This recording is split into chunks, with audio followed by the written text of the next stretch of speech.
Hey guys, it's Lucid, and yeah, the turn is 2 minutes from rolling, so it's going to roll while recording. Maybe, depending how long this takes, we might do a twofer. We'll see. So we got some lightless lanterns from Old Dome. I can't remember if I'm sending him more. Yeah, we're sending him some more fire gems this turn. He's sending me some more lanterns. We summoned a Selkie. We sniped some gurus. So the guru actually had this thing, an anti-magic thingamabob. So he's either going to do Light of the Northern Star or Anti-Magic. Anyway, he's dead. We sniped. So anyway, that's a Guru plus 15 gems of gear, counting, or not counting for hammers. And we got this guy who's a pretty cheap thug, but I'm not exactly sure what he was going to do. And we have this guy who had no gear on him. And then we have the battle. So he pings first, hits it first with Magic Phase, which would have worked, but I PD dumped. So he's got this octopus who is stealthy hidden here. And for those of you who don't know, you can act... Normally a stealthy attack occurs in the normal phase attack, not in magic phase. There's an exception to that, which is if you magic phase a guy onto a province that has a stealthy guy that's attacking the province he's in, then that stealthy guy will appear in the magic phase, which is what you're seeing here. This guy magic phased in. He's got a water bottle, some other things. He's going to come over here and try to jump on the back line. We have kind of a lot of dudes back here, and I have a few guys. And so this guy's going to get kind of surrounded. Meanwhile, so yeah, he runs, which is smart of him because he's going to die. Meanwhile, this guy's blasted, and he dies. Didn't even have a hope, really. And yeah, I mean, we killed... So, Become Octopus takes a fair number of gems. It's not super expensive, but it's not cheap. So he's dead, and he was fully kitted. So get fucking wrecked. And then we have the big battle. And... that's not it.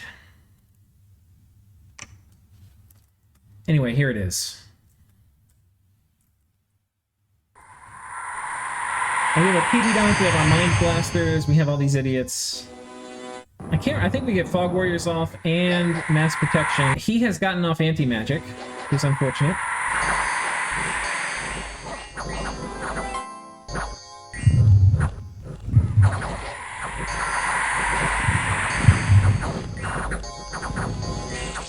We're about to have Protection of the Void go off. There we go.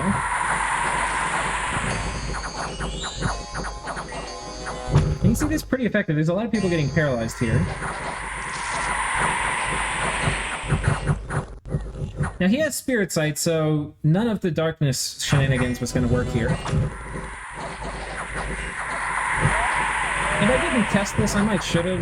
We have Hal go off too, with our Hal. It's gonna help with my guys not running, ideally. Plus we're gonna soak some Mind Burn, but we've kind of lost this flank here. Some of his guys are running, but now my guys are running too. And it was a really quick combat. I think if I brought... I don't know, the end of the last turn, I was like, God, I don't feel like it's quite enough. And I sent some more guys, and I probably should have sent even more. This is one of those things, like, you don't want to send, like, an equal force. You want to send a greater force. And I committed as much as I could, as I felt I could, but I didn't commit enough. So, yeah, we ended up losing it. It's a bit unfortunate. We lost 8 Star Children. On his side, he lost 70 Sacreds, right? And then probably a few more. Well, no, that's it, I think. I don't think any retreated. And we lost, 40 Meteorite Guard, which are way cheaper than his guys. But we lost some mages, which honestly are about the same price as two of these guys. So gold-wise, it was kind of a loss for him, but we also lost about 2k in PD. So I don't know. It was probably a bit more of a loss for me. But when you factor in that he lost all these mages in here, like he lost the Octopus Thug, and he lost the mages here from the Assassinations, it was a win for me. Now, he and I have had a fair amount of Diplo. What I do know is this war doesn't really make sense. And it's because I think he's probably trying to own Doom of Asaloon. The idea, the audacity that he would hold Doom of Asaloon from me in the long term as Kailasa would never happen. But he thinks, he's of the mindset that, hey, I have to do something. If I don't do anything, Lucid's going to win the game. And so he's helping, Erythia and Pelagia fight me. And he's doing this thing, like this, oh, I'll be the sacrificial dude and help. No, first of all, when you're getting coalition, you have to make asymmetrical outcomes for people in the coalition. And if you're trying to win, like I am, we want to get people out of the coalition. He's the easiest person to get out because he has nothing to fucking gain, and it's a dumb idea for him to be in this in the first place. He's just doing it because of peer pressure or something. So we're going to hit him. We're going to kill every fucking mage we can every turn with this assassination spell. We're going to focus our armies on it. We're going to do a bunch of things just to fuck this guy over. Until he leaves, and then we'll go back to being friendly. But we kind of had it out a little bit in Discord. Anyway, I tried to explain that I didn't think he was dumb, that just the move he was making was dumb. And then I actually got talking to Nick Knight, who attacked me here. He had a thug killed PD, which I'm not going to show you an elf thug killing PD, because you've seen, if you watch this channel, you've seen that a million times already. Like, I haven't been elfed 100 times before. The one thing is it's hard to elf Rlyeh because they zap you with Mind Blast, you have no defense, and the PD will kill you. He got really lucky rolls. But this is the army he's rolling out on the fort on the little asteroid above my planet, Sauron's Sphere. And what is notable about this, he's got a storm staff on that dude, but there's no thugs. There's these guys who actually all become slaves. This guy might have been becoming a master. But there's not, it's really a Thunderstrike thing. Like, he's planning on dealing with buffed Meteorite Guard, and he's like, oh, I'm going to Thunderstrike them to death. Well, I know how to deal with that. We're going to send my fucking god here. He's got this guy, too. He's got a few of these air death mages. I'm not sure what they're going to summon, but they're going to summon. Maybe they join a communion, be Wailing Winds or something. We're sending my god. There's nothing here that can kill my god, I don't think. I checked all the mages. I didn't see any, unless there's these death guys have something special they're going to do. And if they kill my god, that's fine. That's what my god's there for. I've got 10 idiots on call god every turn anyway, so we'll roll the dice. Anyway, he's one turn popped that fort. But anyway, I was talking, I like Nick Knight a lot, but I was talking with him and trying to get him to fuck off, because he also doesn't have much to gain. He at least has maybe land provinces he's going after, and I could permanently part ways with Sauron's Sphere and not feel weird about it. He's probably going to come after this throne. We're sending our god in to kill him with some buffers, quickness, wave warriors, thunder ward, mist form. My god, it should work. It might not work. But we've got my Dominion here. I think I've got a pretty good shot at it working. His dilemma is some of this is, I think there's like an element of bullshit where he's pretending to be more of a victim than he is. But there's an element of truth to it, which is Kailasa and Kangobia are in some deep pact. And if he attacks either of them, he gets fucked by the other. And I'm going to try to break that. I sent a very long set of messages to Kailasa. Part of it to smooth things over with the player, who we got in a bit of a fight. And part of it is because I actually need to turn Kailasa. Because if I can turn Kailasa, I can turn Eiru. Now, Eiru actually wants to fight Kailasa. But they don't want to get ganged by Kangobia while they're doing it. But I actually think that's a bit not the play. I think the play probably is they both eat. Like, Eiru eats Kangobia from the south, and these guys eat them from the north. Because this nation scales like goddamn crazy. And I think they should do something about it. Now, some of this is going to sound disingenuous coming from me, because it seems, you know, like, if you look at the province graph, you're like, oh my god, he's so far in position 1. Here's the thing. Provinces are a means to income, for like gold income and gem income. That's basically what they're good for. Otherwise, they're a liability you have to defend. For normal income, I'm only a tiny bit higher than Kailasa. And I'm not actually number 1 in income, guys. Erythia is number 1 in income. He's, you know, nominally down here in the middle of the pack. This puts him at like, let me see what it is, because my gold is like 8,000. So this puts him at like right around 3,800 probably. Maybe a bit more. He's probably like 4,000. But he's also getting 5,000 income from his trading shenanigans. So he's probably, because I've jumped up recently with the casting of the thing, I might be a bit above him. I bet you his real income is like right here. But it's so hard to know. Whoops. It's so hard to know because unless he tells anybody, it's completely hidden from the graphs. Like, it's completely hidden. You can't know. It is essentially unknowable unless he tells you. And that is going to be a theme for what we're going to talk about with Erythia. It's hidden. It's completely fucking hidden. The other thing is in gem income, okay, we're way ahead, right? Unlike income where we're really close to people. Gem income, it looks like we're way ahead, but there's a bunch of hidden shit. I have a little bit of hidden shit. I have that one gate, which is giving me like 8 pearls a turn, I think, on average, if I keep it fed. And I can barely keep my one gate in my capital fed. Right? If I had more gates, I could probably keep 2 fed. just given the different parts that are in my empire. I don't think I could keep 3, maybe 3 halfway fed, the third.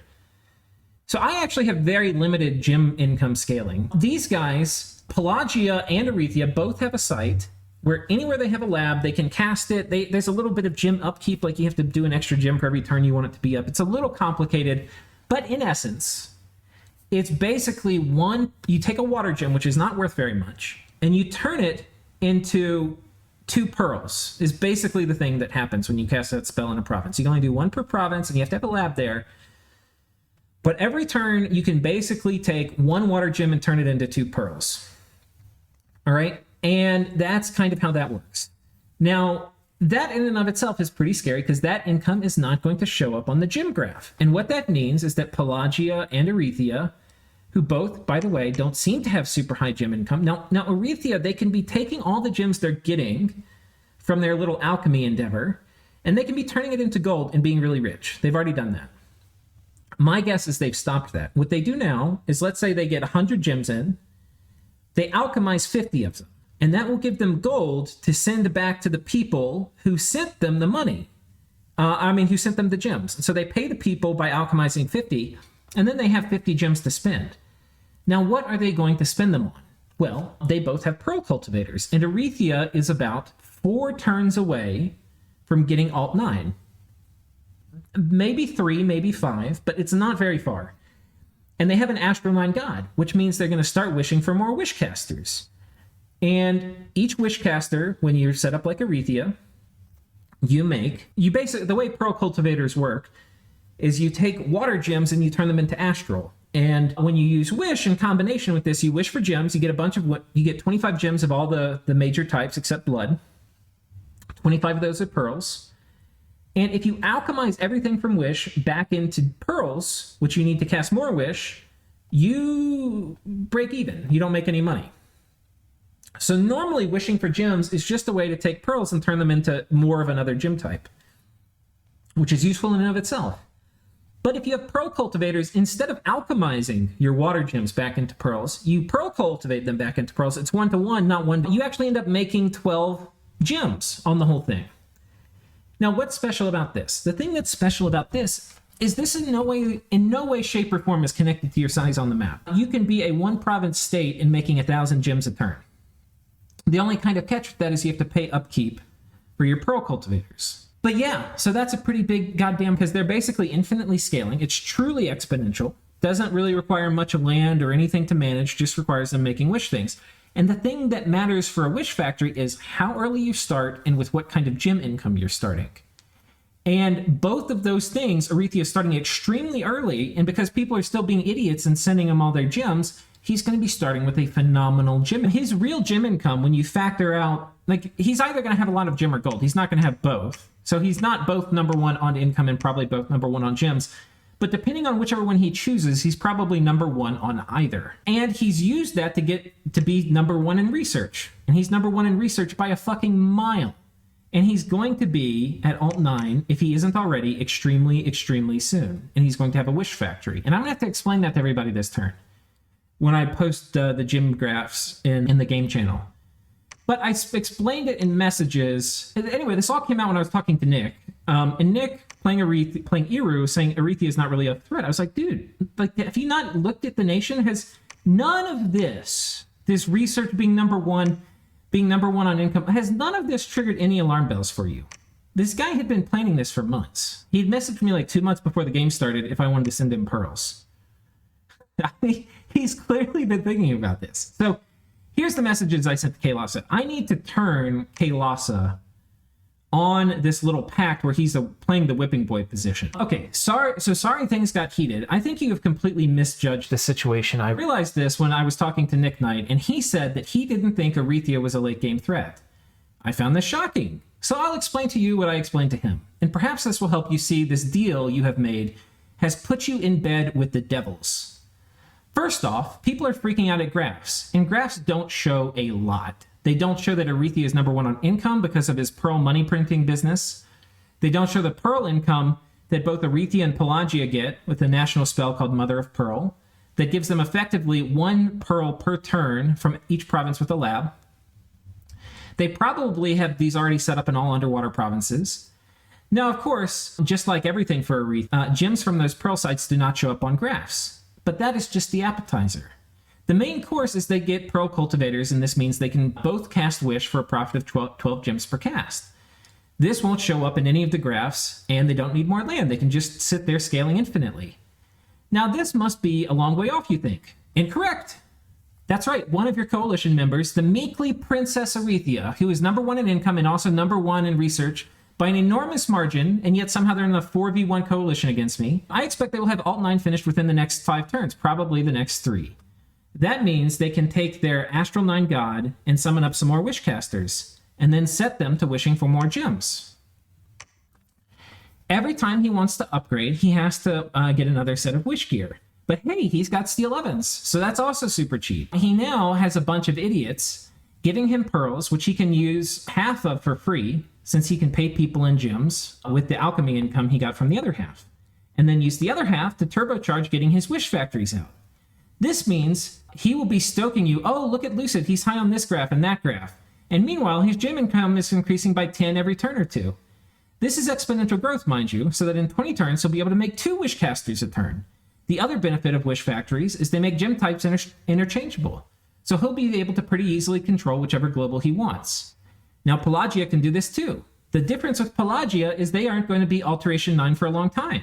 And with exponential growth, timing and initial momentum is everything. So by the time Pelagia gets 9, Erythia will be making 2 Wishcasters a turn, and will be getting close to 800 gems a turn, I imagine. This is something you can't stop from taking their lands or raiding. You have to kill the Wishcasters, and good fucking luck with that. I'm also 100% sure this is Erythia's plan, and you guys are tools in it. Now, I think Erythia is the number 1 threat in the game, but Kangobia is shortly behind them, probably about on par with me. They've been making more totems, even though they said they wouldn't. He said he was going to stop production at 7, and there's 10. I put 9, but... And now there are 10 totems, and he has mana from heaven. These collectively are bringing him 17 gems a turn from totems, and probably 30 to 50 gems a turn from mana. My guess is 40. So that's about 60 hidden gems for Kangobia. Now, if he gets Pyre back, which I expect him to in not long, though hopefully some other Fire Nation takes it, these totems are going to skyrocket. And regardless of Pyre, mana from heaven income is going to keep going up by about 4 gems a turn.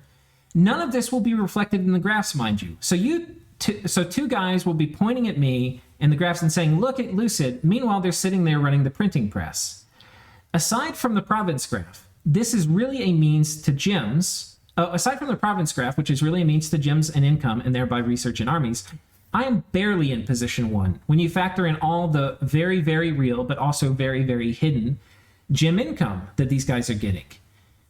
You are, with my 20% income, you are within 20% of my income. Erythia is far over my income. Probably not far over. I didn't look at the graphs when I wrote this, but probably a bit over a tide.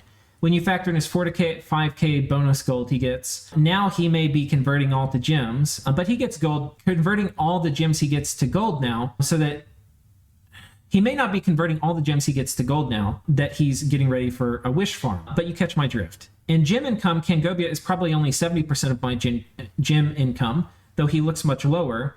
But over the next 6 to 10 turns, his real gem income will probably pass mine as he gets much more from mana from heavens and sets up more totems. That's assuming he doesn't even grow much. And research, I'm number 3, Erythia is position 1. So now let's get to your raw deal. Continue 3. Your raw deal is that these guys have convinced you that they are all fair maidens, damsels in distress that need your help to keep me from winning. When really, they're sitting there printing money and scaling like crazy, and you could never, ever hope to have power parity with Kangobia or Erythia with even remotely equal land size. They are no fair maidens, they are women of the night, and they want to fleece you. You have accepted this deal where your job is to distract me while they get their operation set up, and maybe get a bit of land for themselves out of it if they're lucky. You stand to gain nothing, you will keep no underwater provinces from me in the long run. Meanwhile, there are all sorts of weak nations to your north that Tortuga will eat before he probably comes for you. You could eat those nations yourself instead of taking one for the team. Anyways, hopefully this makes sense to you. I hope that you can see you're getting played a bit, and that your only chance of being relevant on Alkera, I spelled it wrong, in 20 turns will be to be way bigger than Erythia, Pelagia, and Kangobia. and to have a plan to deal with their truly exponential growth that's about to happen. That said, a promise is a promise. We will focus you until you peace out. If you want to keep that star for a keepsake or something, we can part with that in exchange for words, and that's it. I also sent a message to Nick Knight outlining basically the wish factory potential. And the key thing is that it's not going to be how many wish casters he has, it's going to be how many wish casters per turn is he getting. And it's probably going to start out about one every other turn, and it's probably going to ramp up reasonably quickly within about 10 turns to one every turn. And then about 10 turns after that, it'll probably be one every 2 turns. I mean, 2 every turn. So, anyway. And that's assuming he doesn't grow, right? If he gets more income from other lands, it's going to be a worse problem. So what is the point of all of this, Diplo? I mean, the point is these guys are all, like, everybody's attacking me. And some of that makes sense. If you're under the thinking that I am, like, so far in position when I could never lose. But the guys that they're helping, like, they're, like, if, here's the thing. The nations that it makes sense for them to attack me are these two, because they can both take and hold underwater lands. The nations that it doesn't make sense to attack me are the nations that it doubly doesn't make sense to attack me. Because for these guys, not only can they not hold lands from me underwater, they're also helping their bros out. Now, the other thing, and we just got the new turn, I assume you can hear that. Pelagia has this here, and I'm expecting them to attack me, so I spent a ton of time building a script that could kill this. We'll show you what they've got. It's some idiots here. It's their Sacred Calf. Here's their Bless. It's a stupid elf Bless with Reinvigoration. They've got these guys who have Magic Pearl Spears, and they've got these guys who actually can fly underwater, so they jump to your back line. And some mages. We set up basically a bunch of magic duels. And then we have our guys scripted to do Water Ward and Quickening rather than Water Elemental Summoning. And we hope that wins the day for us. We did a reasonable amount of PD 60. We're doing Mass Protection. I didn't do a Friendly Currents. I should have done that. Yeah, I don't know if we're going to win. I'm actually really nervous about this fight. And I'm also very, very nervous about this fight. So nervous, in fact, I debated not having it. But I'm not sure if Erythia would peace out. We're also murdering this army with our... We're going to kill all the mages in it if we can with our Hunters in the Night. And I'm also magic phasing onto Archaea down here to try to cut off... We're going to destroy the lab and the temple here and to try to cut off reinforcements. I've got a Ritual of Returning guy that's going in there. And some of the magic phase stuff we had planned this turn on Blandos didn't work. This guy had Ritual of Returning on him. I didn't notice, so he didn't kill anything. This guy actually died. Oh, wait, no, not this guy. This guy died. Which is really weird. I think Quickness might have killed him because in my test games, he was fine, but I don't know why. He didn't do very well here. I think the Quickness ended up causing too much Blood Vengeance damage and kills himself. And I did this in my test games. It didn't happen, so I'm not 100% sure there. Maybe I needed to not do this and do a shield of some kind. Anyway, he died. We're redeploying all these guys. We're magic phase hitting this and this, but I'm not magic phasing this. We killed, with our god, some dudes here. And we're getting very close to Alt 8, which in my opinion is what's going to allow me to start winning some major conflicts with Wheel of Fates, etc. So, anyway, that's basically it. We're 2 turns away from Alt 8, and that's the most important thing for this turn. And let's actually turn this into a twofer. Let's see how bad the fucking news is. Ooh, we got a Yaksha.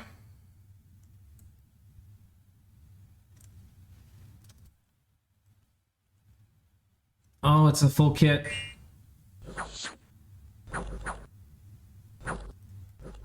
Oh, he runs. He runs. Submerged Catacombs. I think this is Stellar Focus. Okay, that guy survived.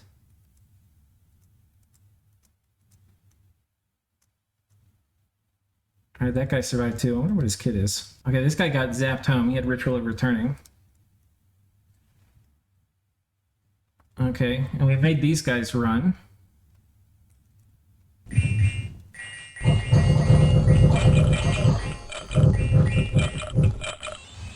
Who is the guy who has... Okay, this is the guy with the moon mirror.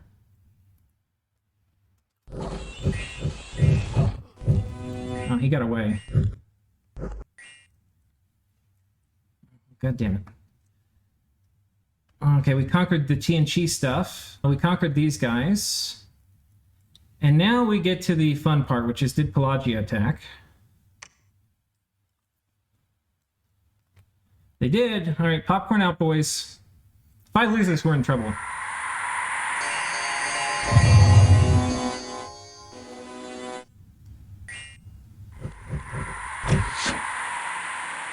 It's more mages than I thought.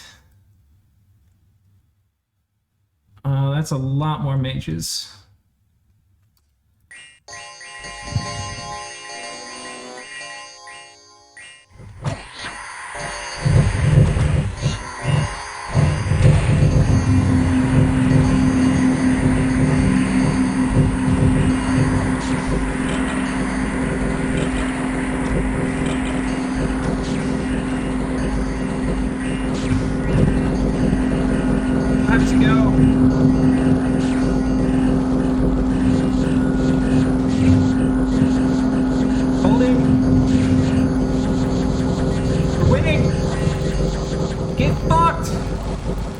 Get fucking wrecked. Hope that comes through. God, this player's pissed me off so much. Feels fucking good. Feels so goddamn good. Get wrecked. Stupid fucking fish. All right. Anyway, that's how I feel, guys, when it goes right. It has not been going right for me lately. Okay, he gets hit here by a big army moving through. 50 more sacreds.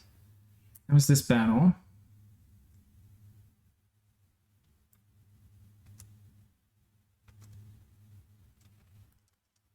Okay.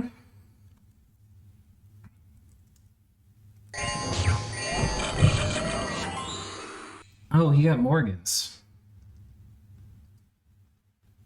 Did we get Thunderfend off? We did. Did we get Quickness off? We did. Did we get Wave Warriors off? We did.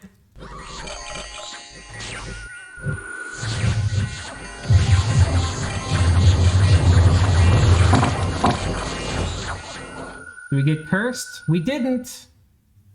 Turn the turn timer on. Now in the battles they always ran. Fear checks. I don't see that happening here.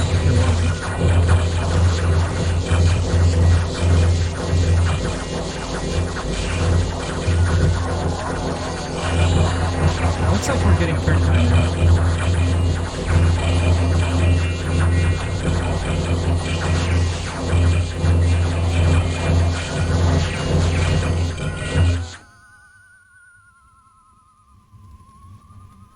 All right.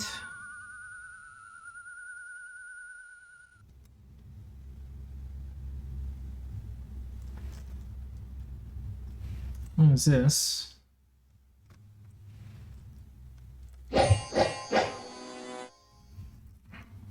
Excellent. I had returning scripted for the guys in that fort. They didn't do it.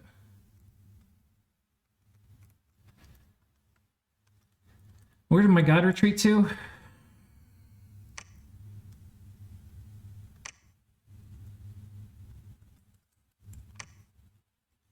Yeah, we're gonna kill Nick Knight. Oh, he went inside the fort. Yeah, he's fucked. Now I just teleport an army in. Well, this is not a good turn for you. Get fucked, fucky face. God damn it. I actually like this player, but we're gonna wring him out to dry. He's actually been very, very nice negotiating and stuff, but yeah. These guys did not move.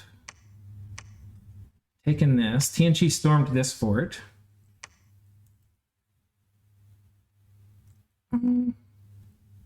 He attacked me from down here. I guess these guys were moving in. So these guys end up just being a sacrifice. Thank you. Yeah. Fuck all those guys. So the main thing now is, I think Stellar Focus went up. Yeah. The main thing now is I need to turn Kailasa and Nick Knight. Where was his big armies? I guess he's still got a fair number of guys on top. They're mostly mages. And I can magic phase in a huge ass army. We're one turn away from Alt 9. I mean from Alt 8. Close enough, we're actually going to be close to hitting Thom 6 in 2.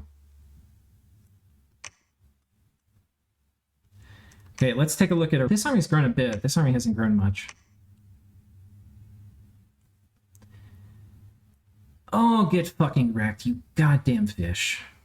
This guy was gloating so much. So this player never does a 1v1. If you ever play a game with him, he will backstab you and betray you at some point. But his whole thing, he just likes the diplomacy of the game, which is great. You know, people like the game for different things. But if that's how you like the game, you saw how excited I got when I won a battle?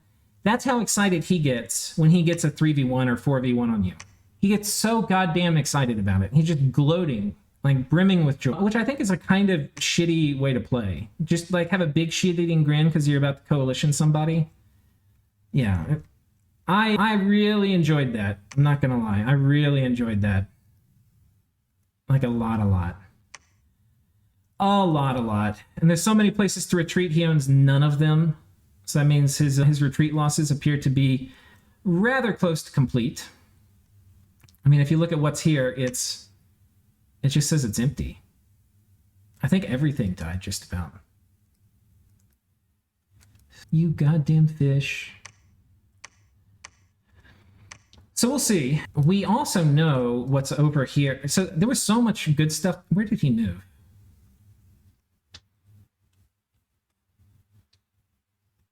Wait, where did he go? He attacked somewhere. Oh, he actually retreated. He like full on retreated. And he's exposed himself now to a major fucking problem. We can like trap a Hydra in all these guys. Like, he's gonna get fucking wrecked this turn. He's gonna get super fucking wrecked.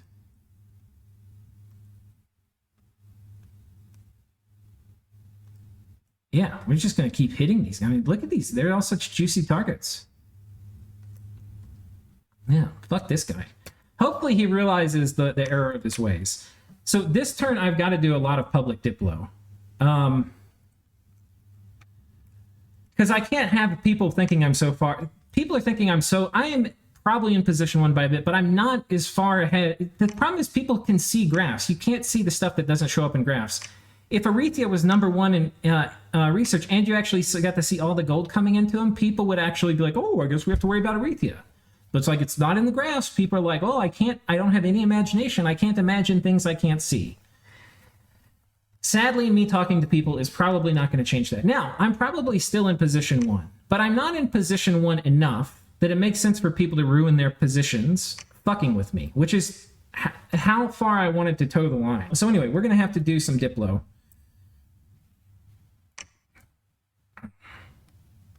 And we have become a dragon here. We're a full-fledged... Oh, we got a fire thing, too. Oh, shit, I got to keep this goddamn thing on this guy. I forgot. These guys are going insane. My dragon's insane. That's not good. Okay, we're going to have to put I'm going to do it now before I forget.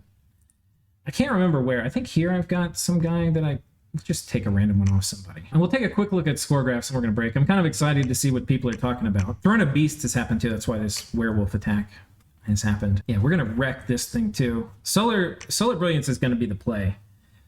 And I've got a Rune Smasher too I made this turn, so we can now, well maybe not right now, but very soon we can get a full kit of all of the pin gear, which I'm going to do a test game, but I'm pretty sure it should help a lot with Solar Brilliance, if it actually works. Some of the things don't actually take pin bonuses. I think Solar Brilliance does.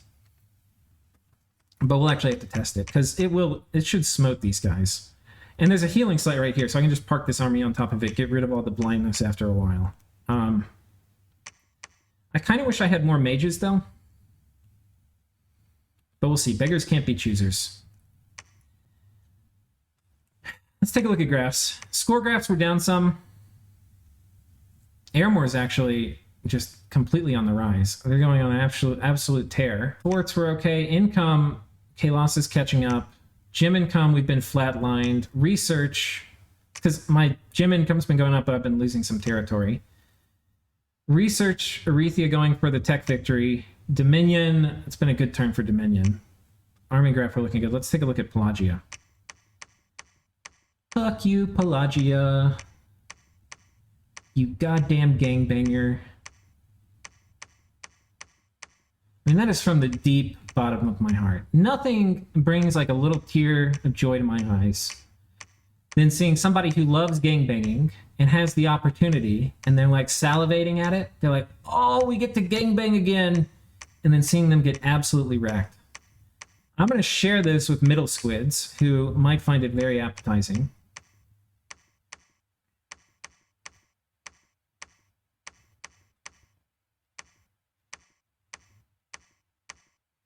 Okay, it's a third of, no, not a third. It's a quarter of their army dead. It's not that much. It's not that much. Anyway, they've probably got deep pockets, but it's a good start.